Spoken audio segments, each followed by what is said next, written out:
Bismillahirrahmanirrahim. Kita masuk ke materi tentang perubahan kebijakan akuntansi dan analisis kesalahan oleh kelompok 6 yang terdiri dari saya sendiri, Farah Holifatunisa Sabila, dan rekan saya Fariha Safitri dan Alifa Tri Fauzia. Langsung saja kita masuk ke materi PSAK 208 tentang kebijakan akuntansi, perubahan estimasi dan kesalahan. PSAK 208 ini mengatur pemilihan dan penerapan kebijakan akuntansi, perlakuan perubahan estimasi, serta koreksi kesalahan periode lalu. Perubahan kebijakan ini dan kesalahan material umumnya diterapkan retrospektif, yaitu restatement, komparatif, dan penyesuaian saldo awal. Sedangkan perubahan estimasi diterapkan prospektif, fokusnya meningkatkan relevansi, keandalan, dan daya banding laporan keuangan. Ada 3 pilar utama dalam PSAK 208. Yang pertama itu kebijakan akuntansi. Kebijakan akuntansi adalah prinsip, dasar, konvensi, peraturan, dan praktik yang diterapkan entitas dalam menyusun laporan keuangan. Contohnya tuh memilih metode depresiasi, apakah garis lurus atau saldo menurun. Memilih metode penilaian persediaan, apakah FIFO atau rata-rata, atau memilih model aset tetap, biaya atau revaluasi. Pilar yang kedua yaitu perubahan estimasi akuntansi. Perubahan estimasi adalah penyesuaian jumlah tercatat, aset atau liabilitas akibat informasi baru atau perkembangan baru. Ini tuh bukan kesalahan melainkan revisi yang wajar berdasarkan kondisi terkini. Pilar yang ketiga yaitu koreksi kesalahan periode lalu. Nah, kesalahan ini adalah ketidaksesuaian dalam jumlah tercatat karena kegagalan menggunakan informasi yang tersedia atau penggunaan informasi secara tidak benar pada periode lalu. Next, kita masuk ke perubahan kebijakan akuntansi. Kebijakan akuntansi adalah jumlah moneter dalam laporan keuangan yang dipengaruhi oleh ketidakpastian pengukuran. Ketika terjadi perubahan kebijakan akuntansi, entitas harus mencatat dampak perubahan tersebut secara prospektif, yaitu pada periode berjalan dan periode mendatang yang terpengaruh. Contoh perubahan estimasi akuntansi meliputi perubahan masa manfaat aset tetap. Perubahan kebijakan akuntansi tidak memerlukan penyesuaian retrospektif karena sifatnya ini yang tidak dapat diprediksi sebelumnya. Pengungkapan perubahan kebijakan akuntansi harus mencakup sifat perubahan, alasan perubahan, dan dampak perubahan pada laporan keuangan. Kapan sih perusahaan ini boleh mengubah kebijakan? Perusahaan kebijakan akuntansi tidak boleh dilakukan sembarangan karena ada 2 alasan yang dibenarkan. Yang pertama ini karena standar akuntansi baru mewajibkannya, dan yang kedua karena perubahan tersebut terbukti menghasilkan laporan keuangan yang lebih relevan andal. Tujuannya agar pengguna laporan termasuk investor mendapatkan informasi yang lebih baik tentang dampak transaksi terhadap posisi keuangan, kinerja, dan arus kas perusahaan. Nah, bagaimana sih menerapkan perubahan kebijakan? Perusahaan ini wajib menerapkan perubahan kebijakan secara retrospektif. Artinya tuh laporan keuangan periode sebelumnya harus disajikan kembali seolah-olah kebijakan baru sudah dipakai sejak awal. Saldo awal ekuitas pada periode paling awal yang disajikan juga disesuaikan. Pengecualian hanya jika penerapan retrospektif tidak praktis dilakukan. Contohnya itu perusahaan mengubah metode persediaan dari LIFO ke FIFO. Maka laba tahun lalu dihitung ulang dan dibandingkan dengan tahun berjalan. Kita masuk ke contoh perubahan kebijakan akuntansi. Di sini contohnya sebuah perusahaan manufaktur sebelumnya mencatat persediaan dengan metode FIFO. Pada tahun 2025 mereka beralih ke metode rata-rata tertimbang karena dianggap lebih mencerminkan arus biaya yang sebenarnya. Akibatnya laba bersih tahun 2024 yang sebelumnya 10 miliar rupiah setelah dihitung ulang menjadi 9,5 miliar rupiah. Perusahaan harus menyajikan kembali laporan laba rugi komparatif tahun 2024 di laporan tahunan 2025 dan menyesuaikan saldo awal laba ditahan. Yang penting untuk analisis arus kas yaitu perubahan metode persediaan ini tidak mengubah arus kas operasi aktual, tetapi mengubah laba. Analisis yang hanya melihat laba akan keliru jika tidak merekonsiliasi dengan arus kas. Perubahan estimasi akuntansi bukan kesalahan. Berbeda dengan perubahan kebijakan, perubahan estimasi adalah revisi asumsi yang wajar karena adanya informasi baru. Contoh paling umumnya yaitu mengubah umur manfaat aset tetap dari 10 tahun menjadi 15 tahun, menurunkan nilai residu atau menaikkan persentase piutang tak tertagih dari 2% menjadi 3%. Ini tuh bukan kesalahan, melainkan penyesuaian agar estimasi lebih akurat. Next, penerapan perubahan estimasi. Perubahan estimasi diterapkan secara prospektif, artinya hanya berpengaruh pada periode berjalan dan masa depan. Tidak perlu menyajikan kembali laporan tahun lalu dan tidak ada penyesuaian saldo awal ekuitas. Contohnya, perusahaan merevisi umur manfaat mesin dari 7 tahun menjadi 10 tahun. Beban depresiasi tahun ini menjadi lebih kecil sehingga laba naik. Namun arus kas operasi tidak berubah sama sekali. Analis harus waspada nih, jangan mengartikan kenaikan laba sebagai peningkatan kinerja kas dan gunakan arus kas operasi sebagai patokan utama. Next, kita masuk ke koreksi kesalahan periode lalu. Kesalahan adalah kekeliruan yang terjadi karena perusahaan tidak menggunakan informasi yang tersedia atau salah menggunakan informasi. Jenisnya bisa bermacam-macam, bisa kesalahan hitung matematis, penerapan kebijakan yang keliru, salah interpretasi fakta, hingga kecurangan. Contoh konkretnya ini pada tahun 2023, perusahaan salah mencatat pembelian mesin senilai 500 juta rupiah sebagai beban peliharaan. Nah, akibatnya aset tetap understated dan beban overstated itu laba 2023 menjadi terlalu rendah. Next, selanjutnya dilanjutkan oleh rekan saya. Baik, pada bagian ini kita akan membahas koreksi kesalahan dan pentingnya analisis arus kas dalam laporan keuangan. Jika suatu kesalahan tergolong material atau berpengaruh signifikan terhadap keputusan penggunaan laporan, maka koreksinya dilakukan secara retrospektif. Artinya, laporan keuangan periode sebelumnya harus disajikan kembali seolah-olah kesalahan tersebut tidak pernah terjadi, dan saldo awal ekuitas juga disesuaikan. Sebagai contoh, perusahaan sebelumnya mencatat biaya pemeliharaan sebagai beban, padahal seharusnya dikapitalisasi sebagai aset tetap. Setelah dikoreksi, laba tahun 2023 meningkat dan laporan arus kas juga berubah karena transaksi tersebut seharusnya diklasifikasikan sebagai aktivitas investasi, bukan operasi. Nah, selanjutnya, hal ini menunjukkan bahwa analisis arus kas sangat penting dalam mendeteksi kesalahan klasifikasi. Banyak pihak sering berfokus pada laba bersih, padahal laba dapat dipengaruhi oleh kebijakan akuntansi, perubahan estimasi, maupun kesalahan pencatatan.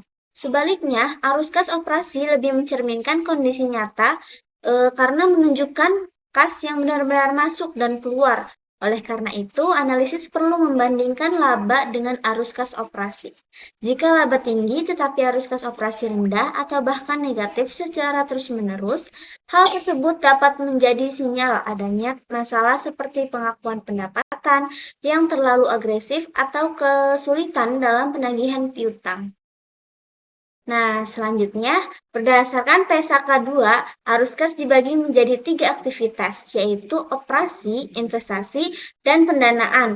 Aktivitas operasi menunjukkan kemampuan perusahaan menghasilkan kas dari kegiatan utamanya, melakukan pembelian aset untuk ekspansi, sedangkan aktivitas pendanaan berkaitan dengan perolehan atau pelunasan dana dari kreditur dan pemegang saham. Nah, analisis yang baik harus melihat ketiga aktivitas ini secara bersamaan. Misalnya, perusahaan A memiliki arus kas operasi yang positif dan mampu membiayai sebagian besar investasinya, sehingga kondisi ini dinilai sehat. Sebaliknya, jika perusahaan B memiliki arus kas operasi negatif dan terus bergantung pada utang, sehingga risikonya lebih tinggi.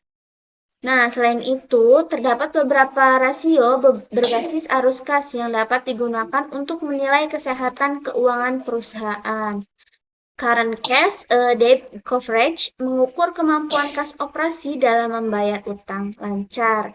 Nah, ada cash flow to debt mengukur kemampuan membayar total utang. Dan ada juga free cash flow atau VCV menunjukkan kas yang tersisa setelah dikurangi belanja modal.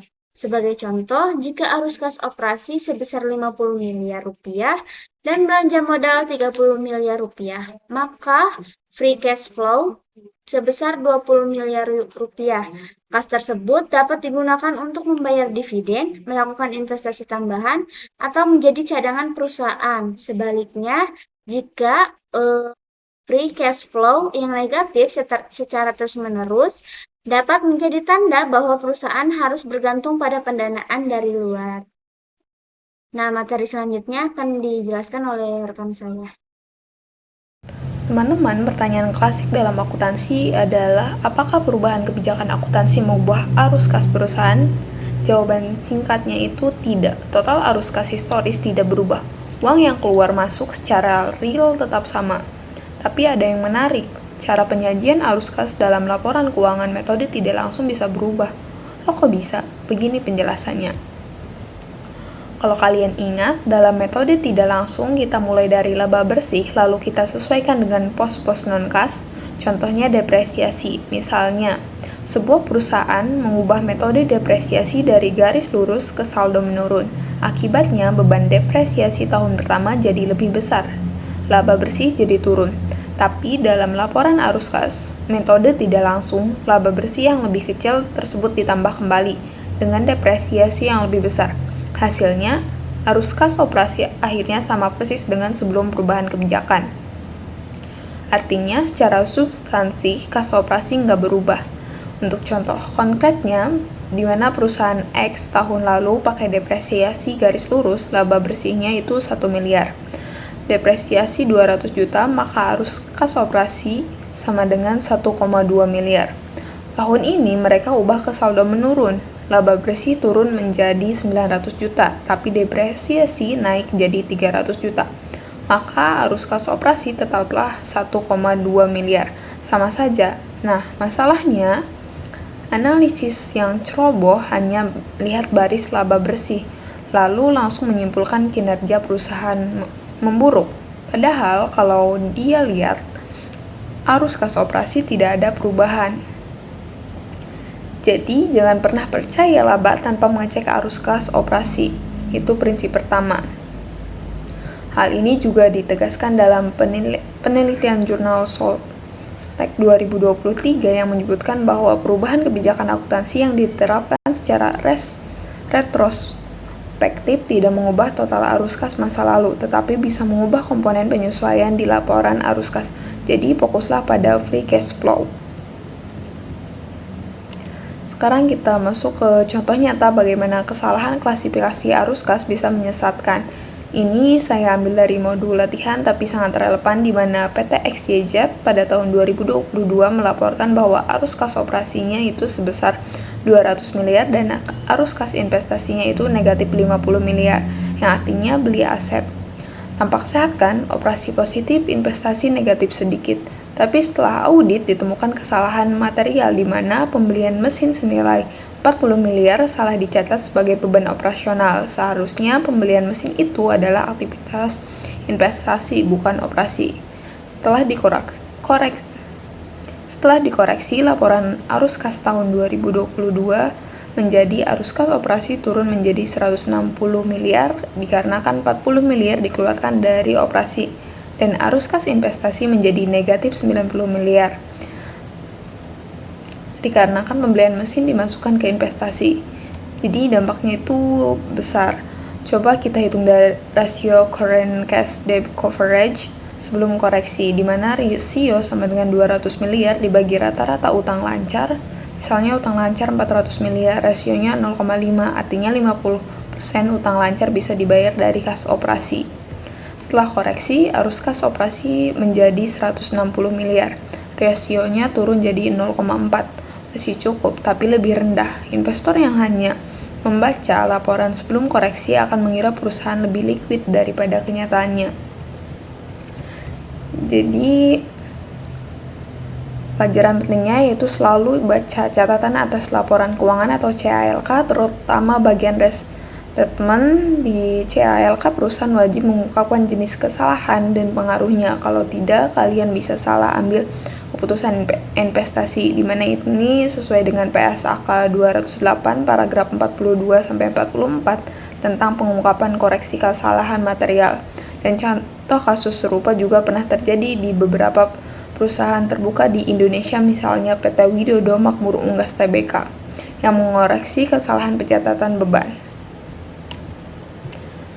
Teman-teman, dari semua yang sudah kita bahas ada 3 kesimpulan besar. Yang pertama itu perbedaan pelakuan, di mana perubahan kebijakan akuntansi dan koreksi kesalahan material atau retrospektif artinya laporan periode lalu harus disajikan kembali, saldo awal ekuitas disesuaikan. Kemudian perubahan estimasi akuntansi prospektif hanya ke depan, tidak perlu restatement.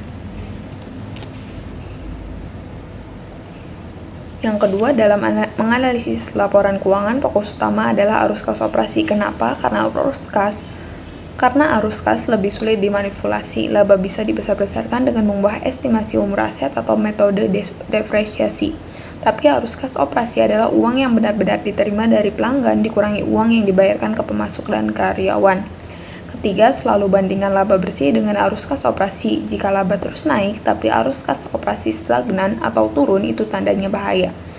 Bisa jadi ada pengakuan pendapatan terlalu dini, piutang macet, atau manajemen laba. Sebaliknya, jika arus kas operasi kuat meski laba turun, itu biasanya pertanda perusahaan masih sehat. Dan yang terakhir, jangan malas baca catatan atas laporan keuangan. Disitulah semua penjelasan tentang perubahan kebijakan, estimasi, dan koreksi kesalahan diungkapkan. Kalau kalian bisa menerapkan 3 hal ini, kalian sudah lebih baik daripada kebanyakan investor awal. Terima kasih banyak sudah menonton video kami sampai selesai. Ini adalah presentasi dari kelompok 6, yaitu saya Alifa Trifojia dan Fariha Sapitri dan Farah Khalifatunisa Sabila. Semoga materi tentang perubahan kebijakan akuntansi, perubahan estimasi, koreksi kesalahan, dan analisis arus kas ini bermanfaat buat kalian yang sedang belajar akuntansi keuangan atau ingin jadi investor yang cerdas. Kalau ada pertanyaan atau kalian punya contoh kasus lain, tulis aja di kolom komentar, nanti kita diskusikan bareng. Sekali lagi, terima kasih. Sampai jumpa di video berikutnya. Wassalamualaikum warahmatullahi wabarakatuh.